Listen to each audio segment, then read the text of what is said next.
Boa tarde, quinto ano da Escola Estadual Arthur Tiburcio, Coronel Arthur Tiburcio, Passa Quatro, Minas Gerais, Feira. Seguinte, esse novo patch é o patch 2 de Cultura e Arte. A gente está fazendo dois patches de Cultura e Arte. O 1, que é o do mês passado, a gente está atrasado, e o 2, que é o desse mês. A gente está mais ou menos atrasado, mas não se preocupa não que nós vamos chegar lá. Esse patch fala da cultura da arte enxadrística, ou seja, do xadrez, coisa que a gente já sabe, já conhece, graças a Deus. O xadrez, embora seja o esporte e arte mais jogado na Rússia, um país europeu fortíssimo, na verdade foi inventado na Índia e se espalhou pela Europa e pelo mundo, inclusive aqui no Brasil, onde nós estamos, logicamente.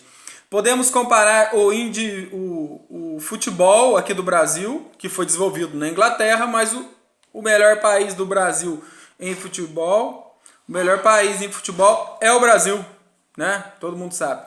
E o melhor país em xadrez é a Rússia, por enquanto, até nós chegar lá. Então aqui no nosso patch fala um pouco dos grandes mestres em xadrez. Por exemplo, a pessoa pratica o xadrez, ela vai ser um candidato a mestre, depois ele vai ganhando pontos, ele vai ser um mestre, depois um mestre internacional e depois um grande mestre no xadrez, ou seja, a pontuação máxima do xadrez. Aí o símbolo de grande mestre é GM, certo? Não sei se dá pra ver aqui, mas no patch vocês têm. Vou citar alguns dos grandes mestres. O país que tem mais grandes mestres é a Rússia. Tem o Kasparov, tudo termina com Ov. Karpov, Mikhail Tal, esse não terminou. São os principais. No Brasil, ainda tem aqui, ó, ainda da Rússia, o Petrosian, Botvinnik, Spassky, Alekhine, não é Alerquina, não é Alekhine. E no Brasil temos alguns grandes mestres. O mais famoso chama-se Henrique Mequin.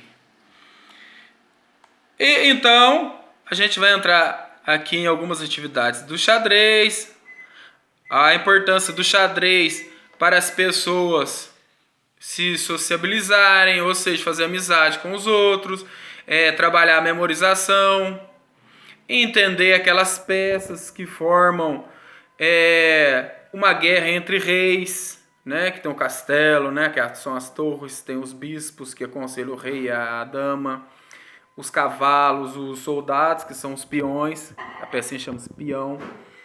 Então vem ali o número 1, por enquanto o número 1. De acordo com o texto que vocês leram desse patch 2 de Cultura e Arte, podemos definir que o xadrez é um jogo que mexe com o emocional das pessoas, por quê?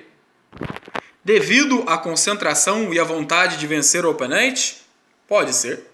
Porque o vitorioso vai zombar do derrotado? Eu acho que não, né? Porque somente os países ricos e desenvolvidos conhecem esse jogo? Devido ao fato de os jogadores serem frios e pouco inteligentes? Qual dessas que está correta? Não sabemos. Número 2. Antigamente os russos praticavam muito xadrez devido a precisarem ficar mais em casa, pois lá tinha muita guerra, com os familiares, para evitarem serem vigiados, porque eles viviam numa ditadura militar, no comunismo, não sei se vive até hoje, mas deve viver alguma coisinha.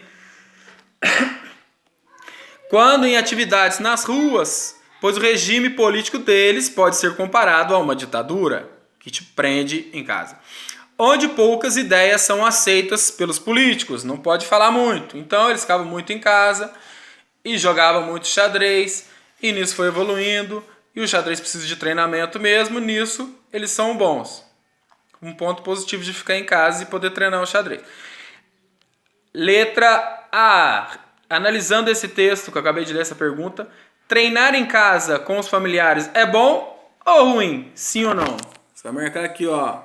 Sim ou não? Letra B, sim ou não? Treinar xadrez melhora a concentração? Sim? Não?